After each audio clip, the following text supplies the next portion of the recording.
Hello and welcome to this fantastic, frankly fantastic, reading from my new book, All I Want for Valentine's. Now, All I Want for Valentine's is, as you might guess, a follow-up to my very successful Christmas book, All I Want for Christmas. So this is All I Want for Christmas. You may well remember it, you may well have read it. If you did, hooray for you, you're great. And my new book, All I Want for Valentine's. Do you like this? Do you like this sort of jagged cam? I'm going for the, the modern look, the jagged cam. So All I Want for Valentine's, here it is. Here's the cover on my Kindle. If you've got a newer Kindle, it'll be in colour. So All I Want for Valentine's is a follow-on from All I Want for Christmas, and it is the extension of Holly and Tori's story, of their relationship since Christmas and leading up to Valentine's. So it's a novella, it's slightly shorter than the Christmas one, and my plan is to do a whole series of novellas and ending up with a full-length novel at the end. So there'll be a series of novellas and so stories following Tori and Holly throughout the year.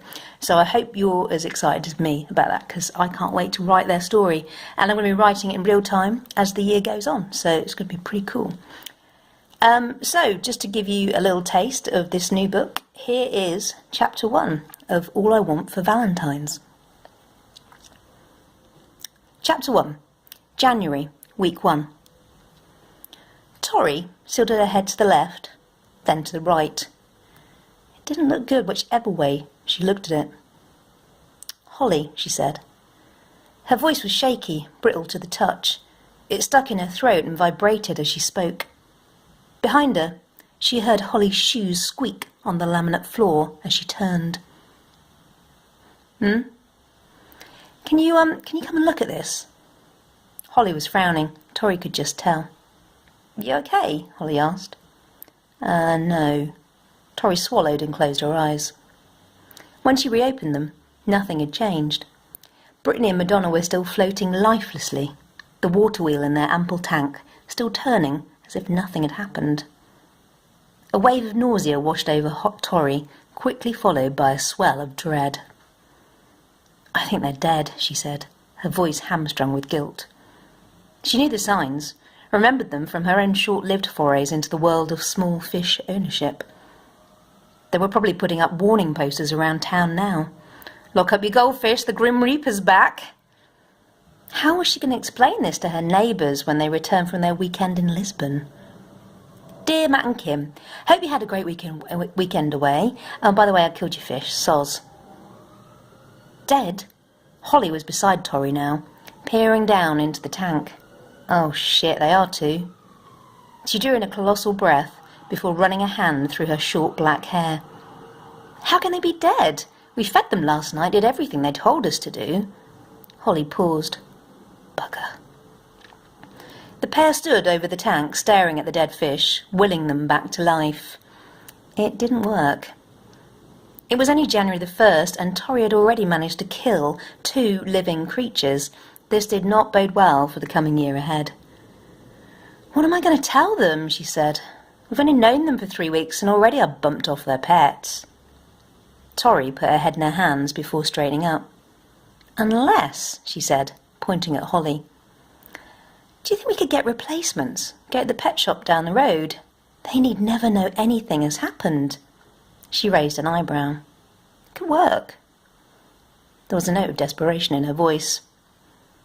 Holly bent down to get a clearer look at the fish.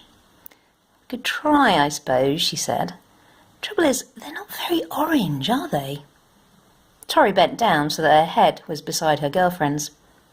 You're right. When did goldfish become non-orange? Maybe these ones are from Essex. Maybe they're hipster goldfish.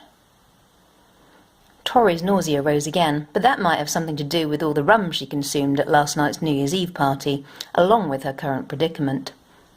Today had been scheduled for lying on the sofa and dying quietly. Her, not the goldfish. She could really do without this balls up. Do you think they're really expensive exotic goldfish? Ones you can't get around here? Have we killed goldfish royalty? Tori couldn't bear to look any more, instead walking over to her neighbour's couch and sitting down, shaking her head. I can't even feed goldfish for 2 days without killing them. I'm a liability. I should come with a health warning. Holly sat down beside her, smiling a sympathetic smile, and put an arm around Tori, kissing the top of her maple brown hair. Tori was immediately soothed. Babe, you're not the Grim Reaper. Goldfish die every day. They're pretty skilled at it. When I was a kid, I remember winning 3 at the fair, and they were all dead within a week. Tori's eyes widened. Maybe it's you, she said, jabbing a finger into Holly's arm. Maybe you're the reason the goldfish are dead. Holly held up both hands, laughing. You can absolutely blame me if you like. She kissed Tori on the cheek, then settled her head back against the sofa. But whoever we blame, it doesn't take away the goldfish are dead, now does it? Holly shook her head. No. Tori exhaled and then thought for a few moments. So, the way I see it, we've got 2 options. Holly turned her head, sitting up. They are? Tori held out a finger. Option 1, we tell the truth. Holly frowned. Option 2? We see if we can find replacements. Holly nodded. But what about option 3? There's an option 3. Holly nodded again. Absolutely. Option 3 is we barricade ourselves in and never answer the door or leave the flat again. Either that or we flee the country and hope the authorities don't track us down and charge us with murder. I like option 3. Let's go with that. Holly stood up and offered Tori a hand. Tori accepted and hauled herself up with a grunt. Her head was banging. She desperately needed some painkillers. Do we just leave the fish like this? Tori asked, walking back to the tank and peering glumly downwards. Unless you want to scoop them out, pat them dry and leave them on the side for Matt and Kim, we don't have a lot of choice. Holly took Tori's hand and pulled her towards the front door of their neighbour's flat. Let's go home and think about it for a bit. We've got 24 hours to decide. How about the pub for lunch? Tori sighed, then nodded. After some pills, that's the best idea you've had all day.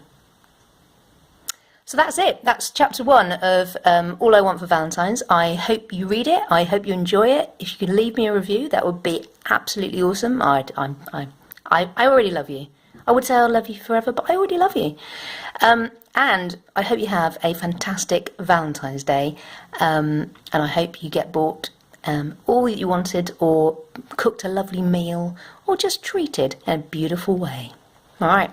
See you soon.